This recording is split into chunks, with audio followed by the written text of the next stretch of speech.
at the University of Illinois. NCSA is most famous for creating Mosaic and the first web browser. And my team, for all the visuals, I like to give the team the credit right up front, because all the visuals you're about to see with scientists. And also we have an honorary member to the team, Matt Turk, who's now joined NCSA as a scientist and a visualization expert.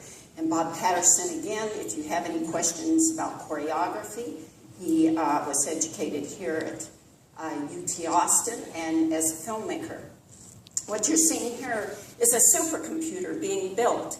It is being built and it's as big as a building, and that's one of the biggest supercomputers in the world. It's at NCSA, and scientists are setting up simulations, that's what we call them, but they're very refined numerical models that solve the physics in large systems of equations, and they take us to places that we could never go otherwise. These are synthetic observations, but what my team brings to the table with these scientists is the cinematic presentation of this scientific data. And we get inspired primarily by real images or by artists, but we use the data and we work with numbers to create pictures. So I'm going to touch upon 5 recent projects. They are all film projects that we have worked on.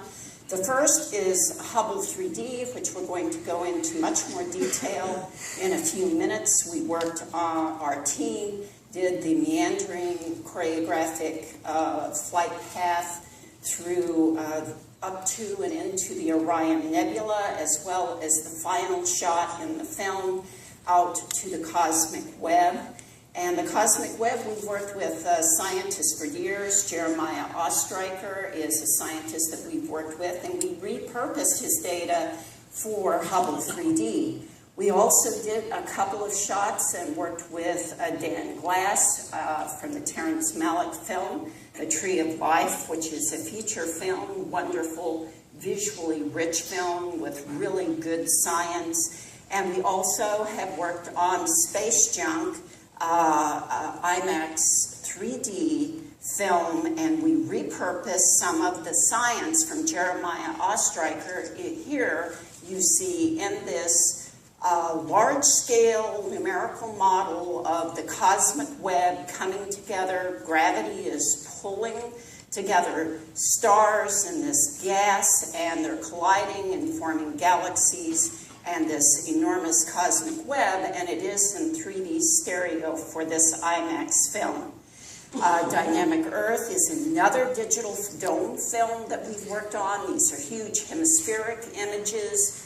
We worked with this, and what you're seeing here is a simulation of the Hurricane Katrina. We worked with scientists from the National Center for Atmospheric Research. What you do, what we can do with this numerical data is using tools that are often used for special effects, but we write a lot of code to take the data and put it into this cinematic treatment and show you the anatomy of a hurricane, in addition to showing you realism like the water in the sky in this piece.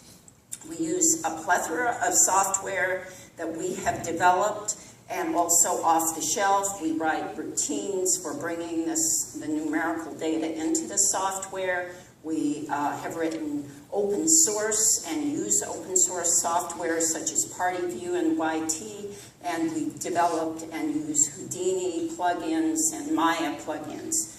We've been working with virtual reality to design and choreograph these films since Cosmic Voyage, and that's Bob and me back in 1994 working on Cosmic Voyage.